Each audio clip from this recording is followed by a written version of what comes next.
Good morning. Welcome to Flack Memorial. We're glad you chose to worship with us this morning. We're going to start off the morning with Since Jesus Came Into My Heart. So go ahead and stand with me as we begin our worship service. What a wonderful change in my life has been wrought since Jesus came into my heart. I have light in my soul for which long I had sought since Jesus came into my heart. Since Jesus came into my heart. Since Jesus came into my heart. Floods of joy o'er my soul like the sea billows roll since Jesus came into my heart. I have ceased from my wandering and going astray since Jesus came into my heart. And my sins, which are floods of joy o'er my soul like the sea billows roll since Jesus came into my heart. I shall go there to dwell in that city I know, since Jesus came into my heart.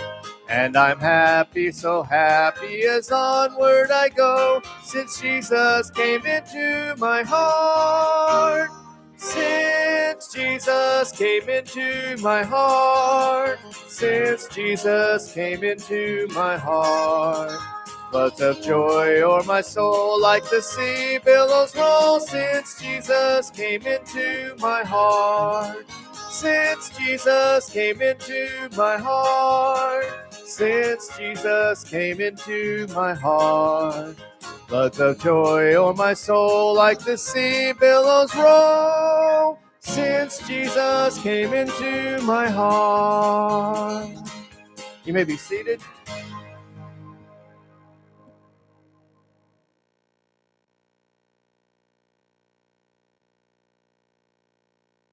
Morning. Glad to have you out to worship with us this morning. For those joining us online, glad that you are able to do that also. A few announcements to let you know about. First of all, this morning, Maddie Bennett's here and will be sharing with us a little bit about the work at the Mango Home in the Philippines and her future plans. Also, there's a rather lengthy announcement in the folder about the Haiti boxes that we normally send at Christmas time.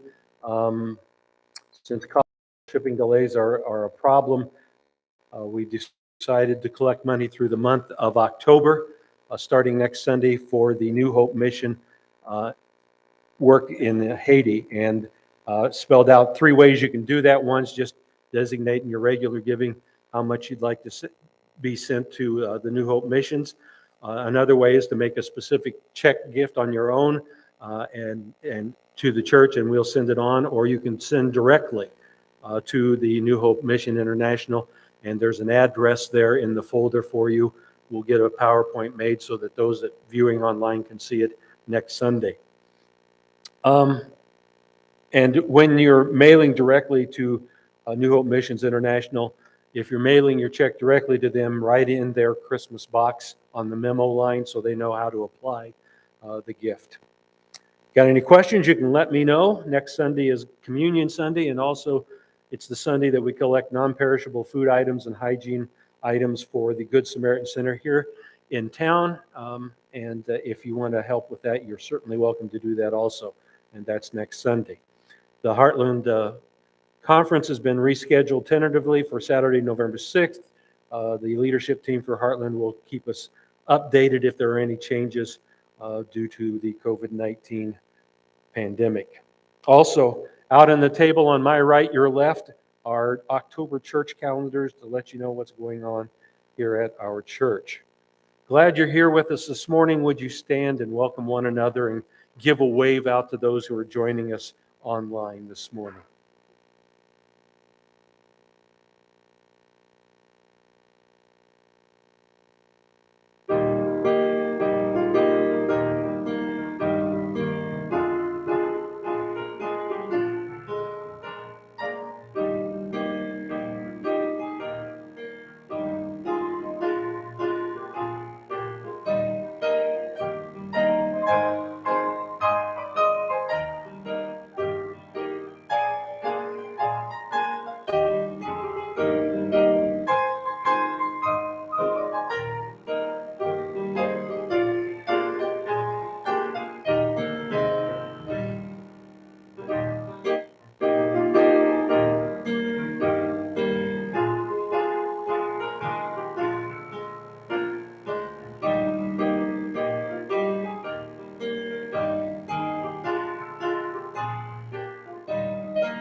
Lord, I lift your name on high. Lord, I love to sing your praises. I'm so glad you're in my life. I'm so glad you came to save us. You came from heaven to earth to show the way, from the earth to the cross, my debt to pay, from the cross to the grave, from the grave to the sky. Lord, I lift your name on high. Lord, I lift your name on high. Lord, I love to sing your praises. I'm so glad you're in my life. I'm so glad you came to save us. You came from heaven to earth to show the way, from the earth to the cross, my debt to pay, from the cross to the grave, from the grave to the sky. Lord, I lift your name on high. Lord, I lift your name on high. Lord, I love to sing your praises. I'm so glad you're in my life. I'm so glad you came to save us.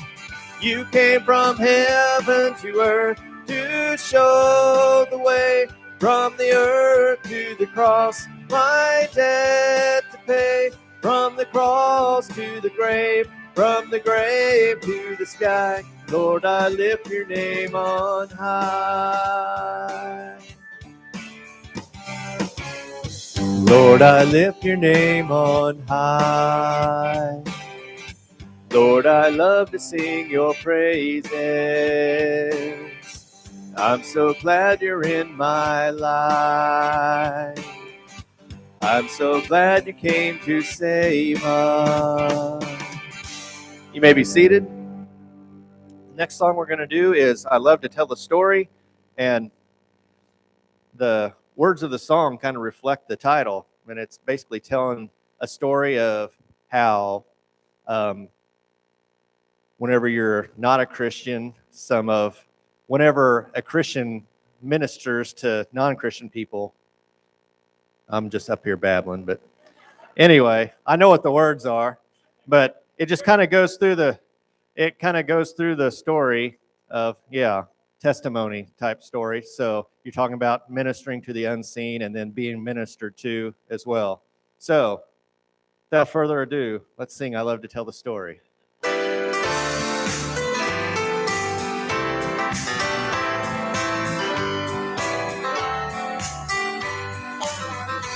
I love to tell the story of unseen things above, of Jesus and his glory, of Jesus and his love. I love to tell the story because I know 'tis true. It satisfies my longings as nothing else can do. I love to tell the story, will be my theme in glory, to tell the old story of Jesus and his love.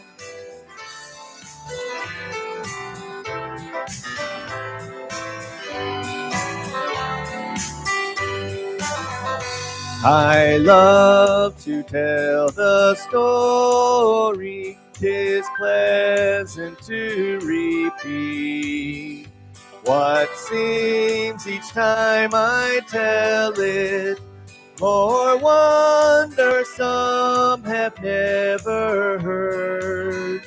The message of salvation from God's own holy word. I love to tell the story, will be my theme in glory, to tell the old story of Jesus and his love.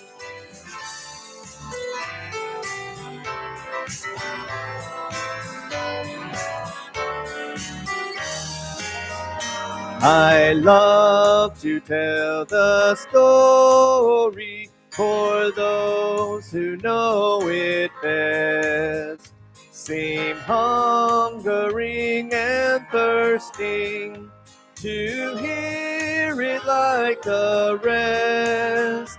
And when in scenes of glory I sing the new song, will be the old story that I have loved so long.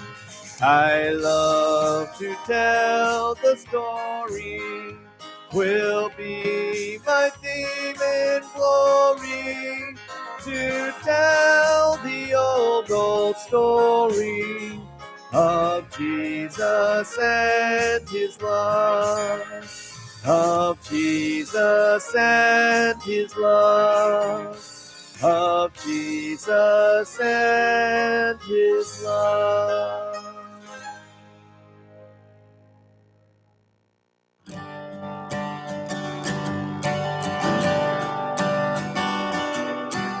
This is my desire, to honor you, Lord, with all my heart I worship you.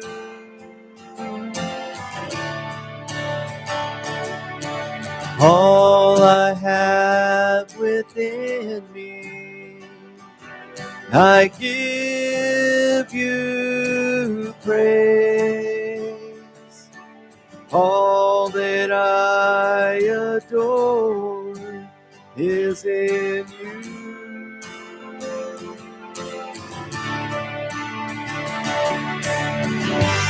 Lord, I give you my heart, I give you my soul.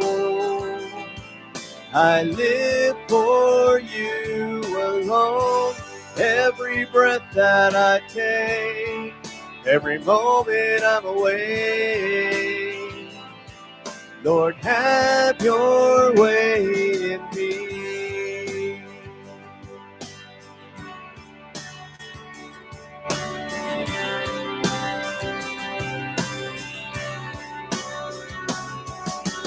This is my desire, to honor you, Lord, with all my heart I worship you.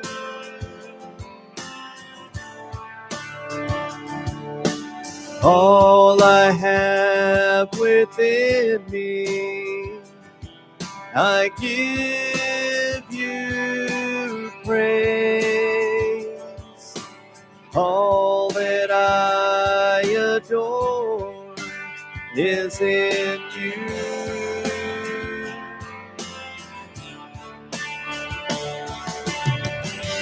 Lord, I give you my heart, I give you my soul. I live for you alone. Every breath that I take, every moment I'm awake, Lord, have your way in me.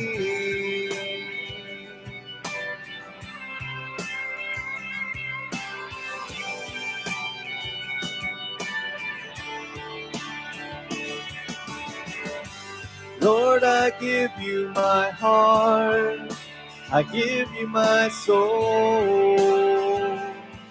I live for you alone. Every breath that I take, every moment I'm away. Lord, have your way in me. Lord, I give you my heart.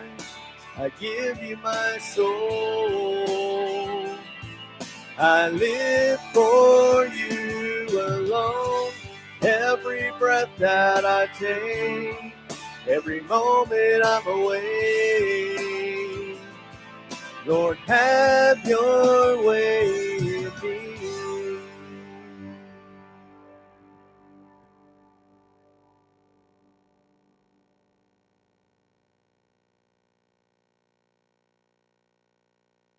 This morning, we're glad to have Maddie Bennett with us. And Maddie, if you'll come and share with us now, you work in Mango Home and what's happening to you.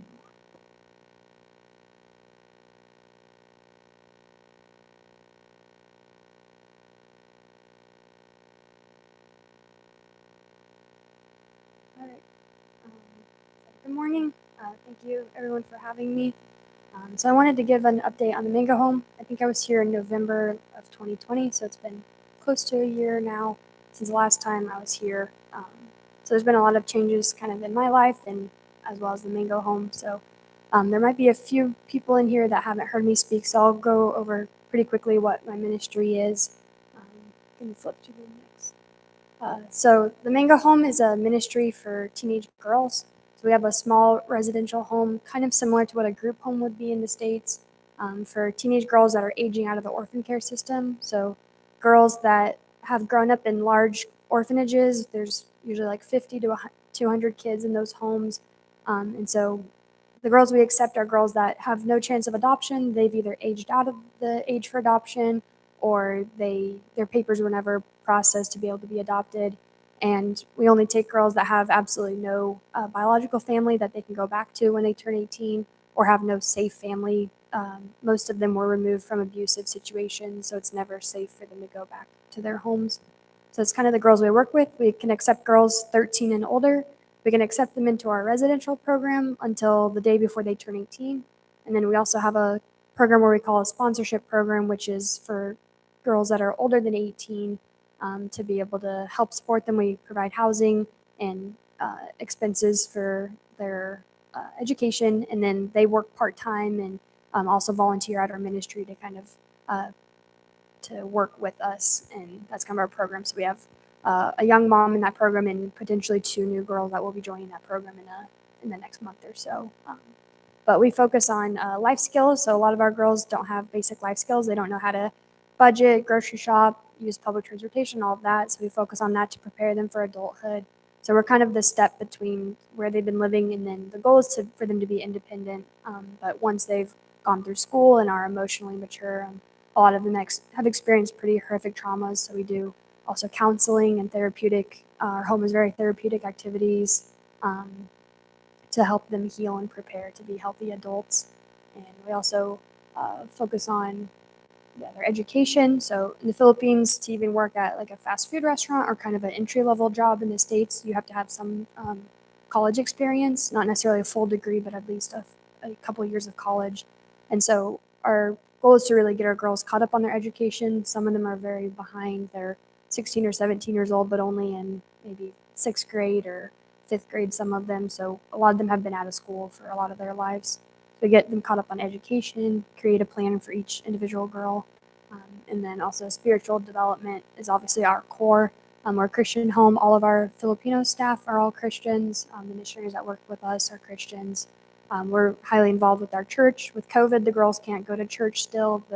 They've been really locked down in the Philippines since the beginning of COVID. But the girls go to youth group typically before COVID. Right now they're watching the service online, and sometimes our youth group leader will come out to our house, and some of the church volunteers will come out. So definitely a spiritually, and we have devotions every night as a group, and usually one of our staff members leads, but once a week each girl, they take turns where one of them is kind of the spotlight, like to be able to share a devotion or something that's been on their heart. And a lot of times this is a time that they share parts of their own story, and it's a very healing and vulnerable time for them, but very healing where they work on that. So we've seen huge growth. So we've been licensed for 2 years now. At the end of August is when we got our license 2 years ago. So we've had some of our girls have been with us that pretty much that whole 2 years. Three of them have been there almost 2 years, and then four of them have came over the last year or so. So we're kind of dealing with different levels of adjustment throughout the time. So I'll quickly introduce all the girls. We can flip through the next. So Maricel is our oldest. She's 26, so we're allowed to accept girls that have special needs, even if they're older than 18. And so Maricel came to us last year, and I've actually known her since she was, she's actually, she's 27 now, so she's a year or two older than me. So I've known her since she would have been, I think, 10, and I was 8 when I went to the Philippines one of the times as a kid. And so she grew up in the home that I used to work at when I was younger. So she is our animal lover. Pretty much every single picture someone sends me of her is she's holding Aspen, our little dog. That's pretty much her therapy dog. I don't think he really knows how to walk anymore because she literally just carries him around all the time. But she loves. We have another little dog that there's probably a picture of her with later, I think, in the slideshow. But so the next, then Verna is our next oldest. She is 19, and she's moved into kind of what we call our independent program, where it's still in our house and everything, but the girls that are in there are older. They're a little bit further in their studies, and they've been able to process through counseling, and they're a lot in a healthier place and more mature place. So they have a little bit more freedom and a little bit more responsibilities. So she moved into our independent program, which it's in our same house. It's just kind of a separate. We have kind of like an apartment that's attached to the house, so she lives there now. But she still does everything daily with the girls. She just has a little bit more freedoms and things. So we're hoping that a couple of our other girls within the next year will be able to move into that program. That's kind of the step between them being able to move into an apartment on their own. The next, and Leica is our next oldest. She's 19 as well. She turned 19 in May. She loves playing guitar. She's also our animal lover. I have a big black lab, and she loves him the most. She'll like drag him around, and she's really sweet, outgoing music. A lot of the girls have learned guitar and piano this last year. It's been really cool to see them grow. And then next, then Lucia she just turned 18 in June. She's our extremely musically talented kid. She's taught herself to play guitar. She taught herself to play piano. She just loves music, and Lucy was actually our first girl, so she's been with us for the longest. And then Stephanie came last November, 2020, and she is 16. She's our avid book reader. For birthday and Christmas and everything, she always just asks for books to read. So I just shipped a box a couple weeks ago for Christmas and for her birthday gift, because her birthday's in November. And so she has a big box set of books for each of her. Instead of she doesn't want clothes or any kind of like toy, like iPad, like phones or anything. She just always asks for books. So she's our book lover. And next, then Juliana is our youngest. She's 14. She just turned 15. But she's our baby. In the Philippines, the word for like the youngest child is the bunso, and it's kind of like in the States where people kind of have the stereotype that the youngest is kind of spoiled or the baby. But in the Philippines, it's like to an extreme, and it's pretty true. And so she loves being the baby. I'm the youngest. I'm saying that as the youngest, but I'm the youngest of my family too. But she loves being the baby of the family. Before she came to us, she was the oldest of all of her step siblings and was pretty much given the responsibility of parenting them. And so she's been able to have her childhood back, and it's been really beautiful to see her kind of take some steps, maybe younger than her than her actual age, but she needs that time to heal and be able to move forward and mature. So she's fun. We almost got a girl slightly younger than her, and she was pretty upset that she was not going to be the baby anymore. And we're like, at some point, this is not going to stay the same. And she's like, I know, but I just want to enjoy it as long as I can. And then our newest is Bea. So she actually just came like 2 weeks ago. So she's extremely shy, very quiet. So I've said hi to her on the video call, and she just kind of says hi really quickly. But she's still coming out of her shell. But she's 16. I think she just turned 16 in August. So they said she's doing well adjusting, but they're still trying to kind of get to know her. And she's, I think, our quietest kid, but she seems to be adjusting well. So And then Angelica and Anna are, so I talked in our sponsorship program. So Angelica is 22, and then Anna is 2.5 almost. So they're in our sponsorship program, and she's finishing her 12th grade year this year. So she's a senior in high school, and we'll be able to graduate high school, and we're really excited to see her growth and development with that. And Anna, I was in the room when Anna was born, and so we've just seen a lot of growth over the last couple of years with her as well. And, yep, so there's all of them. The girl in the middle that has like her hand up, so her name is Shirley, and she was with us for about a month and a half, but kept trying to run away, and she had the hardest adjustment that any of our girls have had, and she kept having pretty extreme behaviors and was very adamant on wanting to leave from the day one that she came to us. And we always say, like, we're not a prison. We won't force any of the girls to stay with us. And even when they are planning to come, we always talk with them and explain our rules and everything. And if they don't want to come, we won't make them come. And she had agreed to come, but I don't think she really understood what that really meant at the time. And so we tried really hard trying to create schedule and everything for her to help her feel more in control and give her choices on things. But ultimately, she decided to go back to the environment that she was living in, which is not the safest environment. And so we are really praying that she's safe and that we would possibly be open to letting her come back if she, in a few months or something, realized, like, I really should have stayed there. And so just keep her in your prayers for her safety, and that if she's to come back to us, that's an opportunity, or at least be able to continue a relationship with her, even if she's not living with us. But she's only 15, so. This is our house. I think last year I showed pictures, but I just kept the one picture of our house. We moved into this house last September, and we're just renting it for now. And we thought we would maybe want to buy it if we could, but it has a lot of structural type. It is not a great situation long term, so we're actually trying to look into different ways on getting grants and stuff like that to be able to fundraise to buy property and build our own, so we don't have to continue renting and putting money into houses that we don't even own, just to make them work. But it's been a huge blessing space-wise to be able to take more girls. So kind of our staff, these are some of our caregivers. So I've shared a little bit of our structure in the past, but kind of how we run is we have live-in caregivers who are kind of like big sisters to the girls, and help with daily activities and all of that, and making sure that they're keeping their culture and continuing to speak the language. But we also speak English in the home to help the girls prepare them to get better jobs when they're older. But these are some of our caregivers and our office staff. So we have 5 caregivers, 3 of them live in, and then 2 of them do more night shift caregiving. And then we have 3 office staff ladies. And the next picture, I think, is our guards. I'm going to do the next picture.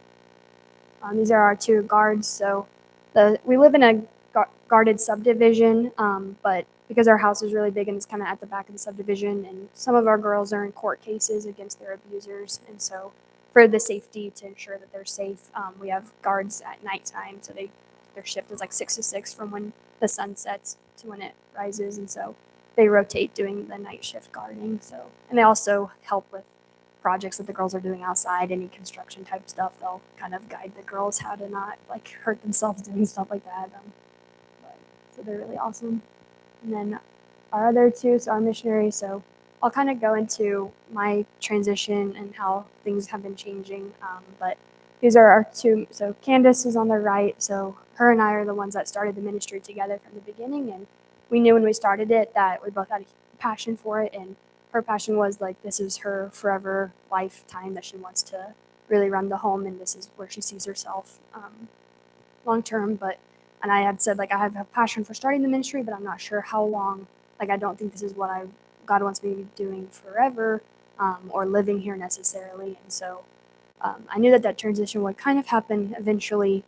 COVID kind of pushed it to happen a little quicker, in a different way than I expected. But God's timing has been perfect. So around this last year is kind of when I've been really trying to listen to God and not just being stubborn on saying, well, I just need to go back, and so around the same time that a lot of those, I was kind of processing through that stuff, we had another missionary that was already in the Philippines, And I had met her probably like 6 years ago at a training, and it was in the States, and we both found out we were both in the Philippines, so we kind of just stayed connected. And she had reached out to me right before Christmas last year that she was planning to transition out of her current organization that she was working at, and she just wanted advice because I had switched organizations like 5 years ago as well. And so I just told her about it, and then at that point she was like, "Oh, I think I just want to go back to the States and take a break, and then maybe move back eventually." And I was like, "Okay, like, but if you do want to just experience another ministry in the Philippines, then maybe you can come visit or talk with Candace or any of our other staff and just see kind of if I just kind of threw it out there. If you ever wanted to work with us, there might be a possibility." And so about a week later, she reached out to me and she was like, "Actually, I do want to take you up on that and talk and see kind of what the possibility is." So Eleanor is on the left side. And so she started working with us in February this year. It has been a huge blessing. Has really taken on a lot of my roles since I've been in the States and has done a really amazing job. She speaks Tagalog, which is the language that they speak in Manila. She speaks it very well. So it's been really helpful for her to be, she's handled a lot of our staffing type things, so staff development, but also if there's any conflicts with our staff, she helps a lot with that. And speaking the language, I speak it, but not near to the degree she speaks it. So it's been a huge blessing. Next, so you can probably just kind of flip through the next pictures. That's our welcome, kind of. Our girls always have a welcome gift when they come home. And so we always have a bear and a Bible devotion. We have a Bible in Tagalog and in English Bible and some kind of fun stuff. But you can probably just kind of flip through the next pictures slowly. But, well, yeah, if you want to go back really quick, I'll explain that picture. So in the Philippines, your 18th birthday is, they call it your debut. It's like a huge celebration. You usually have a big fancy dress and a big thing. And so it's a very traditional, like kind of stepping into womanhood. And so for girls, it's a huge part of their life. So Leica had her 18th. Well, it was a year late because of COVID, but she had her, it was on her 19th, but it was for her 18th. So that's her massive. We kind of told them like, okay, this is kind of the budget. Like if you want more money to go towards your gifts, then, or if you want more money towards your dress and decorations, it's up to you. And so one of our girls wanted all of her money to go towards gifts. So we just did a simple party, but Leica wanted her big party, big dress. So we rented that dress, and yeah, she could barely walk in it. But yeah, if you want to flip through the pictures, I'll keep talking.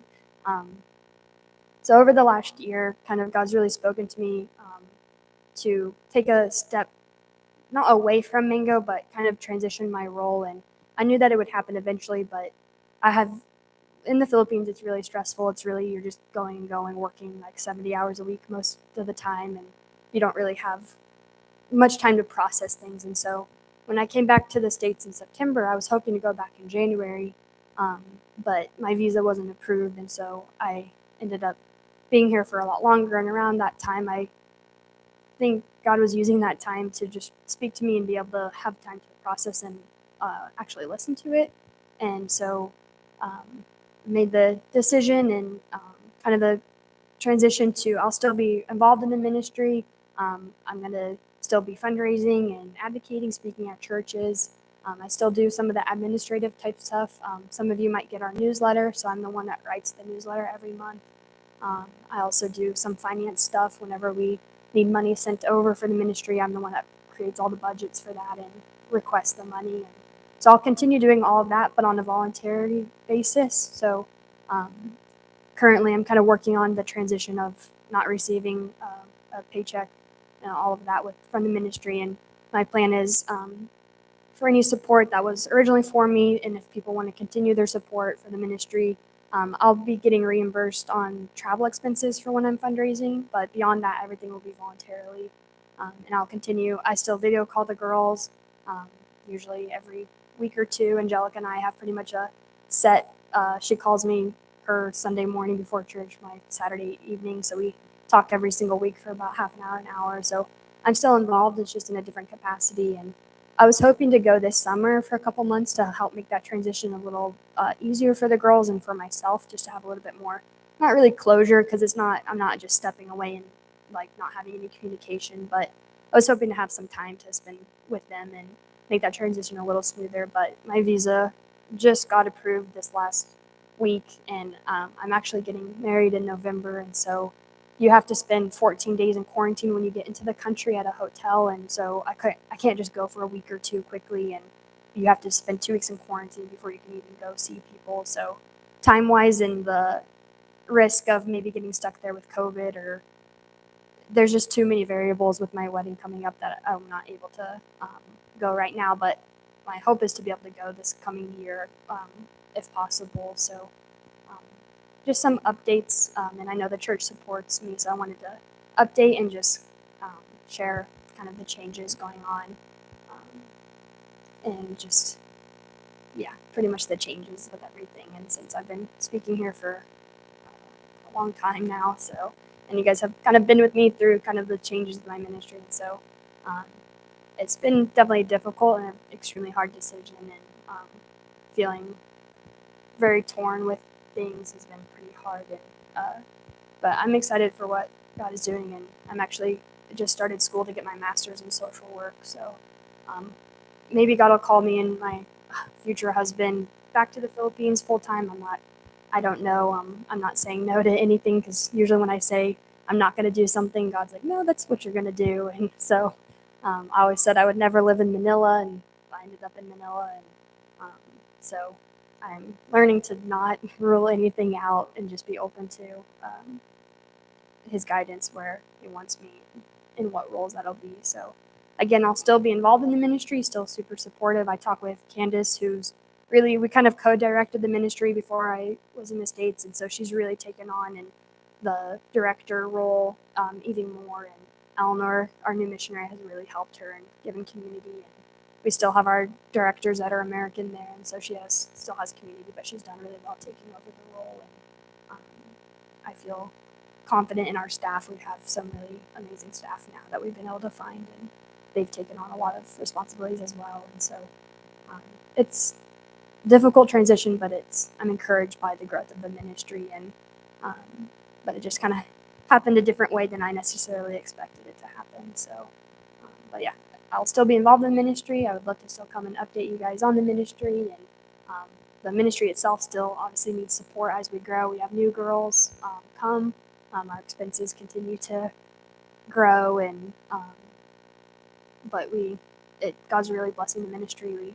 We needed a big van that cost like $20,000, and we kind of put it out there for a few months. And just this last month, one of our donors said, "Hey, we have the money, so we're gonna send a $20,000 check for the van." So we're planning, the money is being sent over this week. So hopefully we have a van reserved to put a down payment on it. So we're be able to fit everyone in one car and not have to split up in between cars now that we have so many girls. So just really cool things that. So it's like, I know with the property that we're looking at like $400,000 to buy a property and build a house. And so it's a ton of money, but God provides in different ways. So I would love to continue updating you guys. And again, I'm still involved, just in a different capacity. So thank you for your support, and always being so welcome for me coming over. And I don't know what I'm doing on time wise, but yeah, so thank you. And if you have any questions, obviously ask me. And if anyone wants to be on the newsletter, I have a sign-up list. If you're not already on our newsletter, I just send out one email a month, so you won't get like spammed with a bunch of stuff. But you'll get pictures and more details that we can't put on our social media for the girls' protection. So.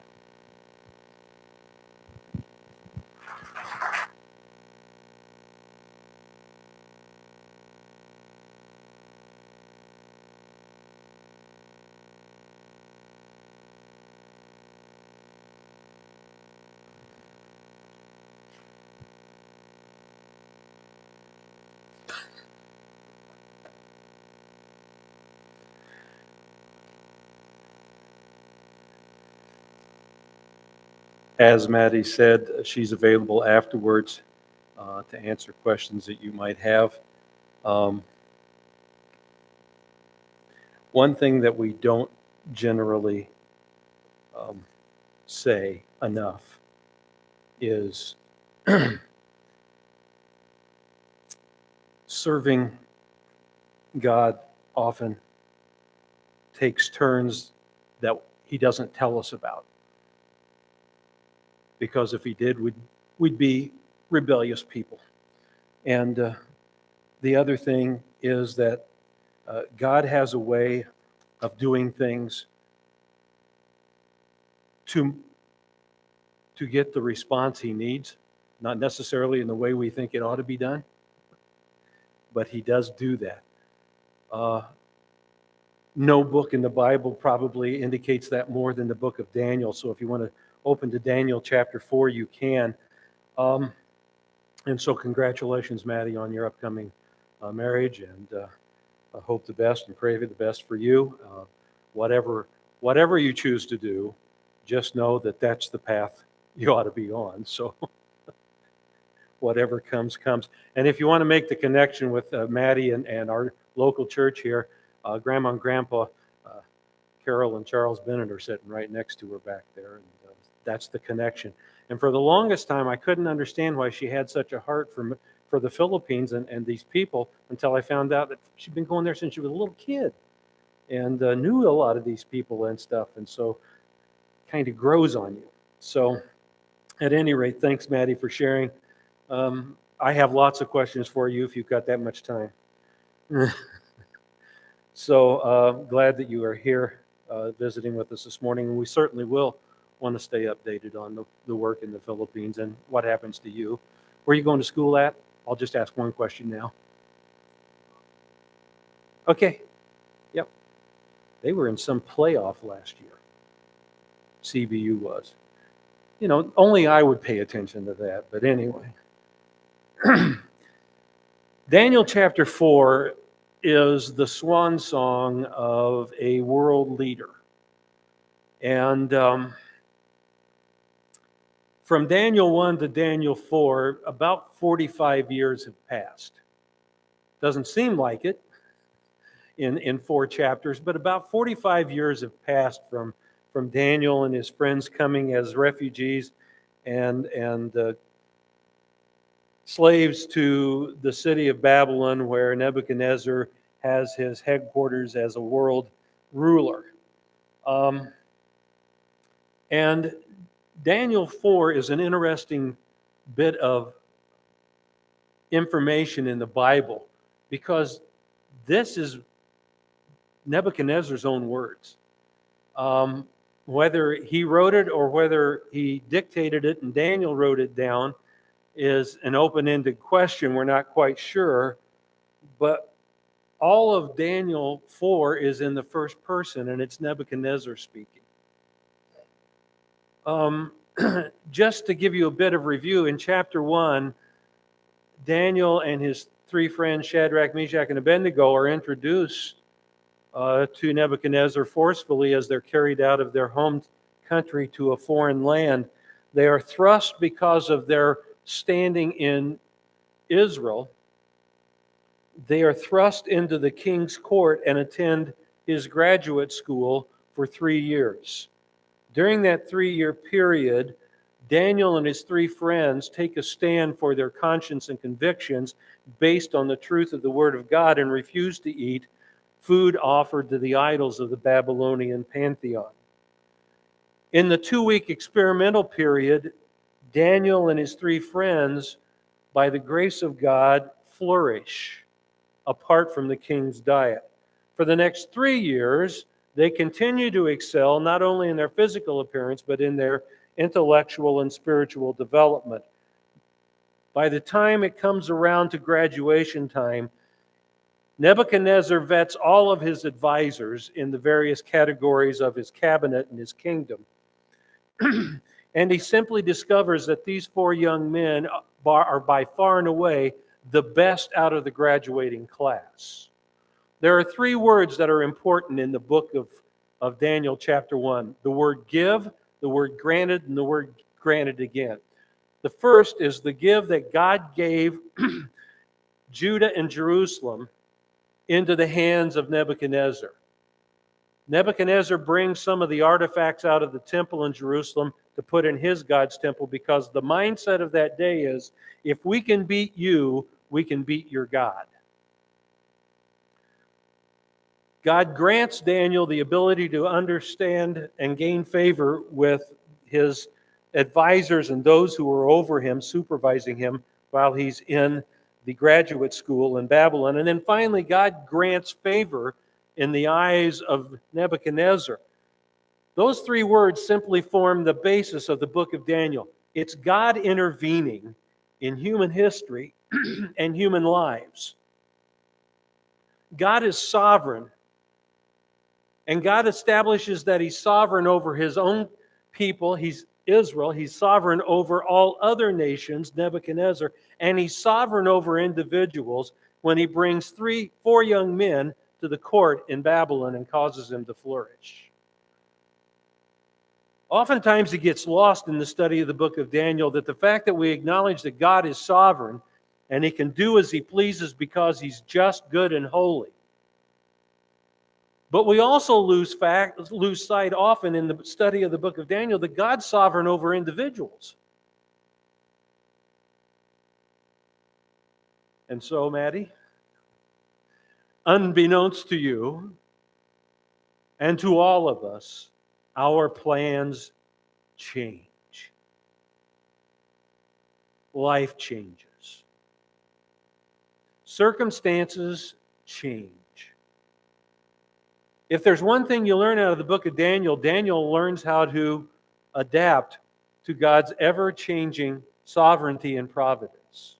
Chapter 2 is interesting in the sovereignty of God because Daniel does something no one else nor no other God can do, according to the testimony of the cabinet advisors of Nebuchadnezzar. And he spares the entire cabinet in the realm of Babylon from certain death. And at that point, at the end of chapter 2, Nebuchadnezzar the king, which is just the final year of their graduate school, Nebuchadnezzar the king, the great king, makes a great declaration. He says, there is no other God like Daniel's God. And Nebuchadnezzar brings Yahweh into his pantheon of gods. Chapter 3 is the story of Daniel's 3 friends. Daniel's absent, but again, the sovereignty of God is demonstrated in 2 ways. Number one, it's demonstrated in that God delivers Shadrach, Meshach, and Abednego from the fiery furnace. He does it supernaturally. He does it miraculously. They threw 3 men in. There were 4 men observed by Nebuchadnezzar and his advisors. They come out of a fire heated more than it was supposed to be, so that those who cast Shadrach, Meshach, and Abednego into the fire, bound and fully clothed, died.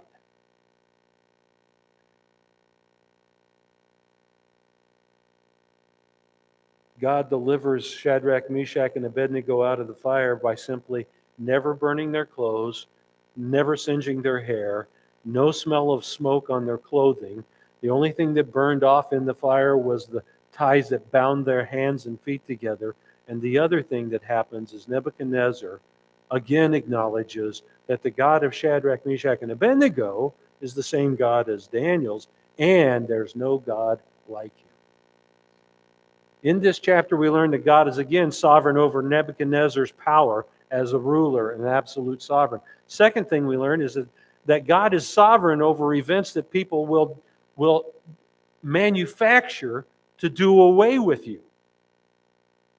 God's sovereign even in the midst of the false accusations against Shadrach, Meshach, and Abednego by people who hated them. God's sovereign even over the wrongdoings of other people. God's also sovereign over the individual lives of Shadrach, Meshach, and Abednego, simply because they have a conscience and a conviction based upon the truth of God's word. See, the sovereignty of God filters down directly to the everyday decisions you and I make. Chapter 3 dovetails into chapter 4, but it's about 15 years later. From chapter 2 to chapter 3 is about 10 to 15 years, conservatively speaking. From chapter 3 to chapter 4 is about 10 to 15 years, conservatively speaking. We are at the twilight of Nebuchadnezzar's reign. In fact, Nebuchadnezzar, after this chapter, passes out of the book of Daniel. Chapter 4 is a reflection on what's happened to Nebuchadnezzar. We know that he comes to comes to an end somewhere in his reign around 542 to 539 BC.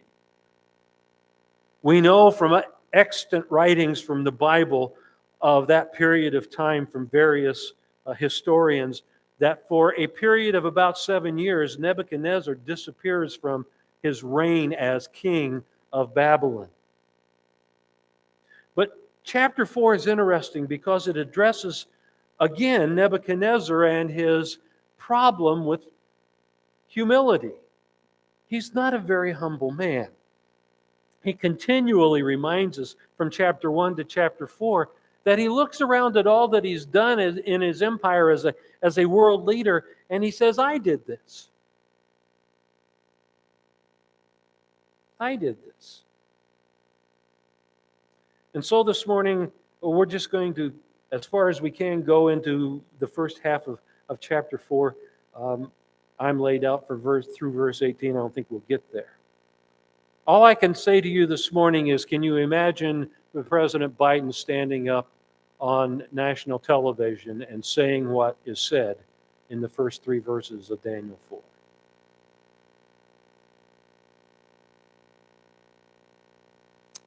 Where you read the word Nebuchadnezzar, insert President Biden. To all the peoples, nations, and language that live in all the earth, may your peace abound. I want everybody to have the most prosperous, flourishing life, and your welfare be good. We'd all love for any politician or any government leader to say that and mean it, wouldn't we?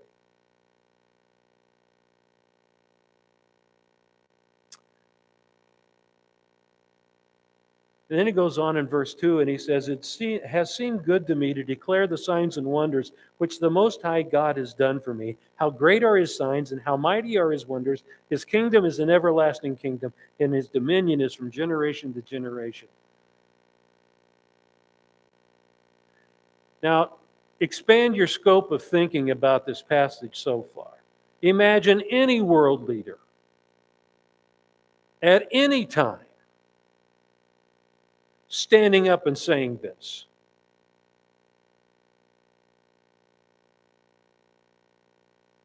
So the king's decree and dilemma in verses 1 through 8 simply are an interesting study of the sovereignty of God. We've seen that God is sovereign over bringing Daniel and his friends to Babylon. We're seeing that God is sovereign over Daniel and his friends flourishing as they honor God by their obedience and their conscience and conviction and their truth, what they believe to be true. We see that it is noticeable on the part of Nebuchadnezzar. We see in chapter 2 that Nebuchadnezzar has insomnia. We see that God is sovereign over the thoughts of fallen man, because a sovereign God can disturb any world leader. And he has a dream which he refuses to tell to his advisors. He wants them to tell the dream. He wants them to tell the meaning. And nobody can do it. The opinion, the expert opinion of that world leader's cabinet and council and advisors is this: there is no man who can do that, and there is no God of no man who can do that.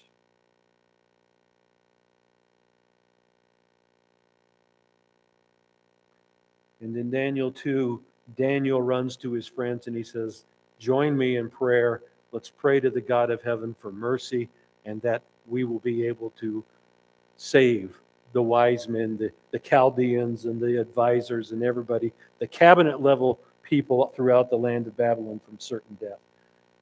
Again, we see the sovereignty of God. God grants Daniel the ability to know the dream, to interpret the dream. Daniel gives it to Nebuchadnezzar and thereby spares a multitude of lives.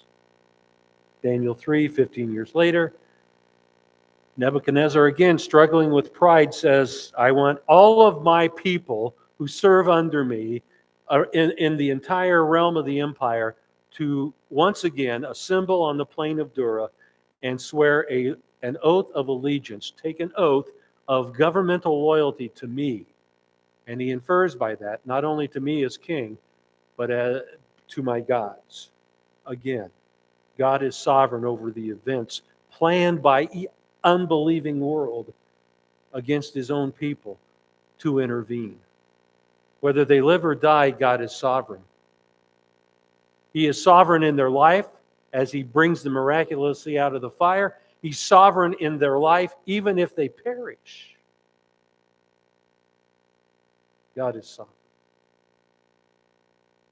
Daniel learns it. Azariah, Hananiah, and Mishael, their Hebrew names, know it. By chapter 4 and 40 years later, you'd think Nebuchadnezzar would know it. I mean, I've heard a lot of people ask the question, how long does it take for somebody to figure out the truth? Apparently a lifetime. And by the end of chapter 4, I'm not sure we know whether or not Nebuchadnezzar figured it out. But this is in his own words. Imagine any world leader saying this in verses 1, 2, and 3. But in his own words, Nebuchadnezzar gives a decree. It's a reflective decree. He's looking back on what's happened to him. We discover it as the chapter unfolds. But he's reflecting back on it, and he's telling us in his own words what's going on. I really think Daniel transcribes it for him and writes it down. But this is one of the few places, if not the only place, in the Bible where you have the direct words of a pagan talking about his view of God.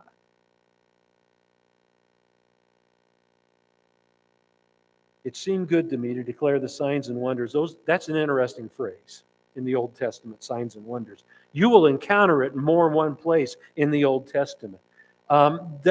That phrase simply means things that are beyond the explanation of the person speaking. One commentator goes so far as to say signs and wonders are usually used in the Old Testament in reference to things that are miraculous. I'm not sure Nebuchadnezzar understands what a miracle is at this point. All I know is that in his own words, after 40 years of being exposed to Daniel and all that Daniel stands for, and Shadrach, Meshach, and Abednego, here's what Nebuchadnezzar comes up with. It seems good to me to declare the signs and wonders. Now he uses the term not God, not high God, most high God. This is a phrase he's not used before. Which the most high God has done for me. No matter what else you get from what Nebuchadnezzar says, he recognizes something beyond him and his gods has occurred to him.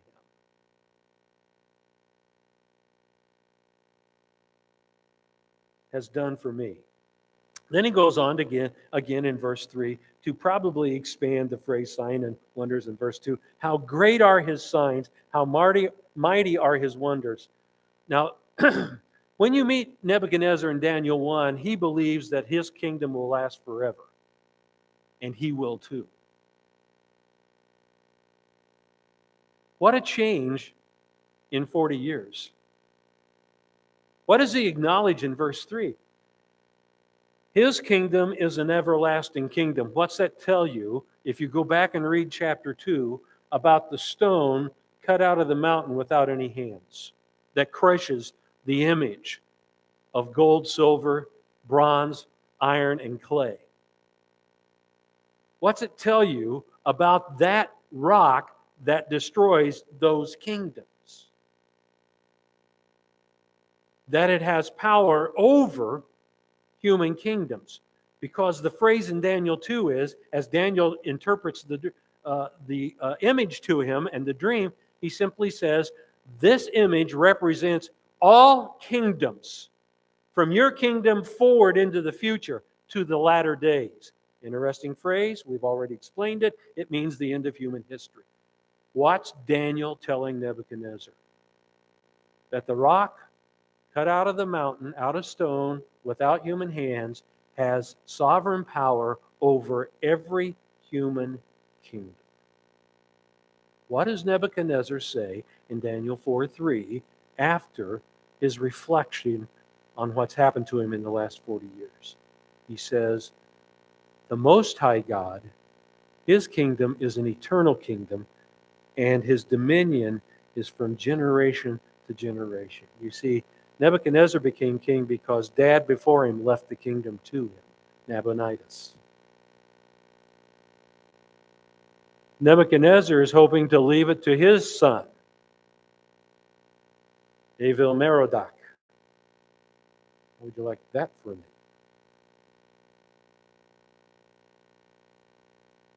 Here's what Nebuchadnezzar says. He says his kingdom is an everlasting kingdom. His dominion is from generation to generation.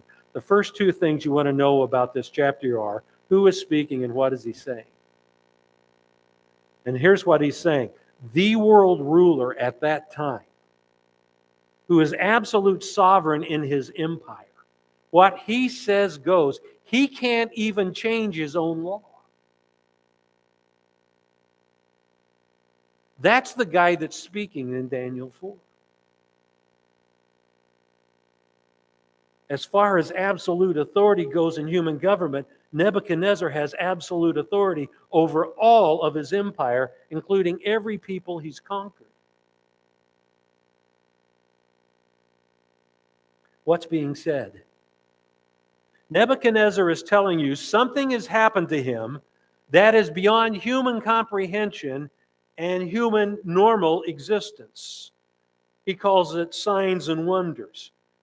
He also makes it personal because it says, it seems good to me that I ought to tell you what happened to me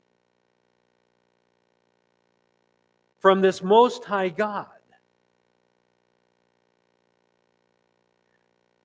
What's troubling the speaker in verse 5? Well, verse 4 kind of sets the tone. He gives you a preamble to what he wants to tell you, then he backtracks in verse 4. He says, I, Nebuchadnezzar, was at ease in my house and flourishing in my palace. The word flourishing is interesting because it means to be green and fully fruitful. It's a picture of a tree that is healthy and producing lots of fruit and it's got lots of limbs and leaves and trees. He says, I was flourishing in my palace. So what is he saying about himself? Well, number one, apparently everything's going well in the empire. There's no military wars going on. Everything's kind of settled down. And I'm in my palace and flourishing. Everything's going well. Everything's going great, flourishing, plentiful. All that we need, we have as an empire. If you know anything about Nebuchadnezzar, he loved trees. In fact, if he took a vacation from Babylon, he went to Lebanon. And Lebanon at that time was known for its huge forests of cedar trees. In fact, he had trees cut down from Lebanon and brought back to Babylon to build buildings within the city of Babylon. Not only that, Nebuchadnezzar collected all kinds of seeds and plants from every area that he conquered. He was a horticulturalist. He brought it back. He put it in the hanging gardens of Babylon. They developed structures that literally used the water flowing out of the Euphrates to flow around under buildings and create an ancient air conditioning system. They'd leave holes underneath the water, let the cool air off of the water come up into the buildings. They had air-conditioned buildings, not like we think of. So Nebuchadnezzar is more than just a military man and a general. He likes what he discovers in his conquests. He simply says in verse 4, I was flourishing in my palace, but this guy has a problem with sleep. He has a problem with sleep. He can't close his eyes without fear that God's going to send him another dream that's going to aggravate him and cause him some trouble. What's troubling the speaker, Nebuchadnezzar? Well, it's a dream. Verse 5, I saw a dream, and in it made me fearful. And the fantasies, the visions on my bed, and the visions in my mind kept alarming me. The word mind in verse 5 is the Hebrew word for heart. It's the value seat, it's the decision-making area, it's the will, it's the mind, it's the emotions, it's all of those things there in verse 5. He's literally troubled in heart.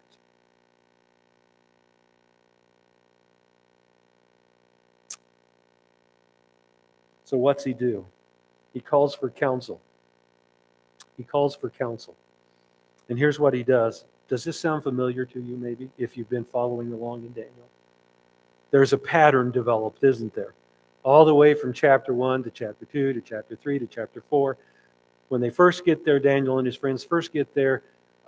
When they graduate 3 years later from Babylonian Academy and graduate school, and then 15 years later, Shadrach, Meshach, and Abednego, and now 15 years after that, maybe 20 years after that, towards the end of Nebuchadnezzar's reign, and here we go again. He calls for counsel. Every time he has a problem, he calls for counsel.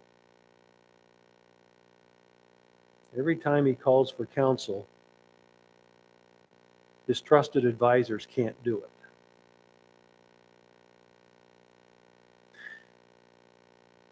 He's troubled. He has a dream, and in the dream he has visions, and it troubles his heart. He can't sleep. It keeps alarming him. Verse 6, he calls for his counsel.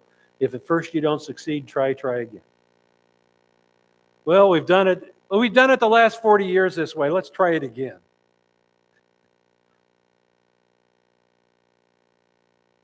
So I gave orders to bring into my presence all the wise men of Babylon. They might make known to me the interpretation of the dream. Now this time he gives them a break. He says, I'll tell you the dream. You just tell me what it means. Verse 7, the magicians, the conjurers, the Chaldeans, the diviners came in, and I related the dream to them, but they could not make its interpretation known to me. It's interesting. Would you want to tell this guy who's threatened you over the last 40 years with extinction anything? You just say, I ain't got it.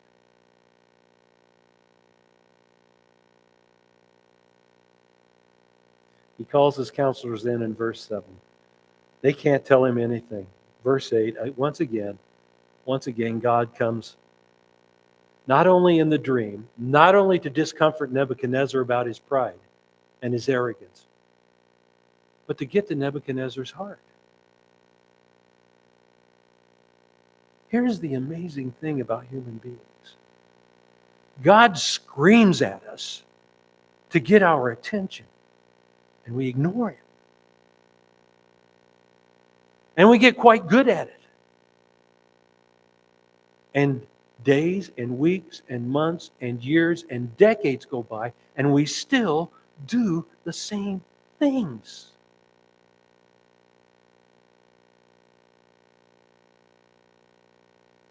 Who are you going to call? Ghostbusters. You know, who are you going to call? Yeah.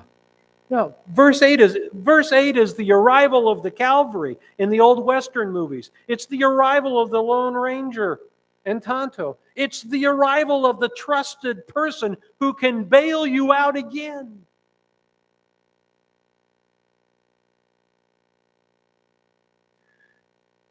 But finally, Daniel came in before me. I like that. We don't know why Daniel wasn't there with the rest of them to begin with, but please notice in his own words what he says. But Daniel finally got there. Who does Nebuchadnezzar trust out of his cabinet after 40 years? The teenage Hebrew boy who chose to honor his God above Nebuchadnezzar and every other god in the Babylonian pantheon. If you don't think God is sovereign over every decision you make in your life, you better read Daniel again. Daniel not only proved his loyalty and faithfulness to his God, he also proved that because he's faithful to his God, he can be faithful to any other person. But you'd better get that order straight. You can never be faithful to another person until you are faithful to the person who matters the most. Your heart better be right with God, or it can't be right with anyone else. Just look around.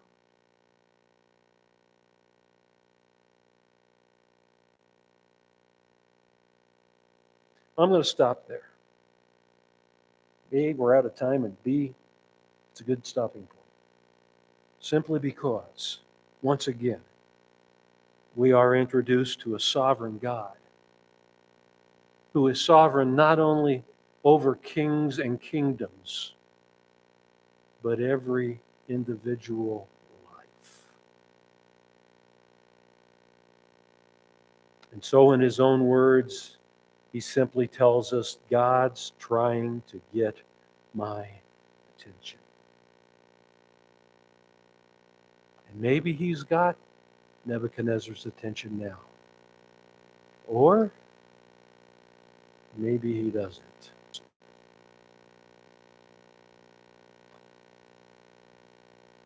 I'm sure Daniel didn't think his life would change as much as it did when he was sitting in Jerusalem, wondering what was going to happen down the road. Daniel may have even thought as he was trudging across the ground from Jerusalem to Babylon, I wonder if I'm on the wrong side of history.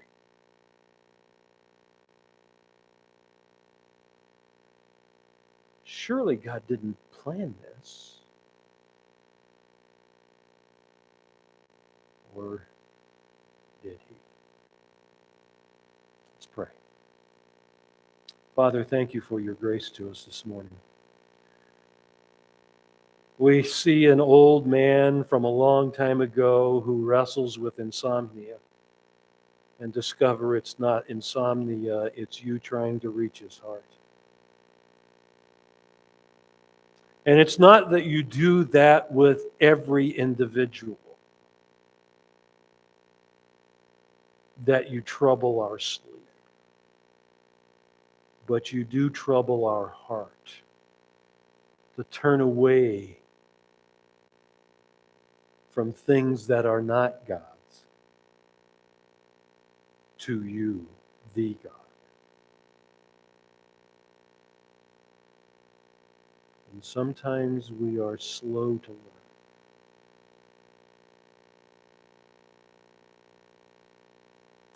And because you are a long-suffering and compassionate God,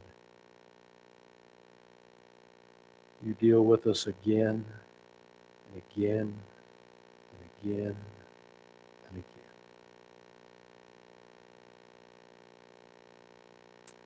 Give us eyes to see and ears to hear your truth by your Spirit this morning.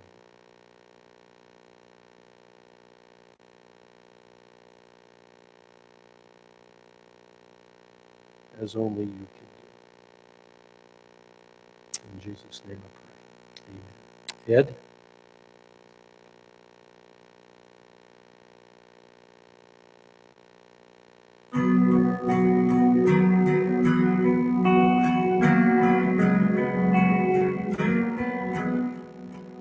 I hear the Savior say, Thy strength indeed is small.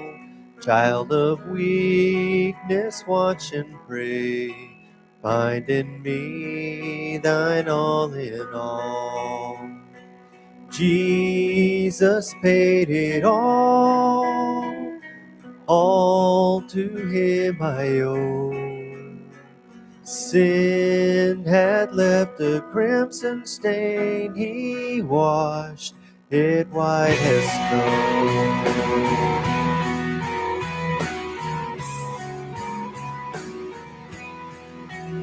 snow. Lord, now indeed I find thy power and thine alone can change the leper's spots and melt the heart of stone. Jesus paid it all to him I owe. Sin had left a crimson stain, he washed it white as snow.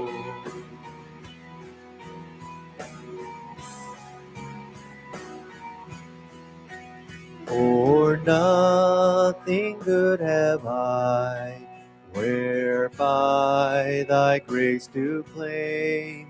I'll wash my garments white in the blood of Calvary's Lamb. Jesus paid it all to him I owe. Sin had left a crimson stain, he washed it white as snow. Eh, yeah, sorry. That's okay. That's okay. Go ahead and sing. I'll talk later. It's 4. And when before the throne I stand in him complete, Jesus died my soul to save. My lips shall still repeat, Jesus paid it all to him I owe. Sin had left a crimson stain, he washed it white as snow. Just got an update from Rod and Sharon's daughter, Leslie. Rod had rotator cuff surgery last Thursday and will be sitting in a chair and sleeping for the next 6 weeks. If you've had any surgery on your shoulder, just ask Gail. Or rotator cuff surgery. That is an extensive, problematic surgery. So they're doing okay other than that. Rod and Sharon are, so keep them in your prayers. Leslie asked us to pass that on to you. I apologize for interrupting you. When you touch that thing, I think you're done. So, finished? Thank you for being with us this morning. You're dismissed.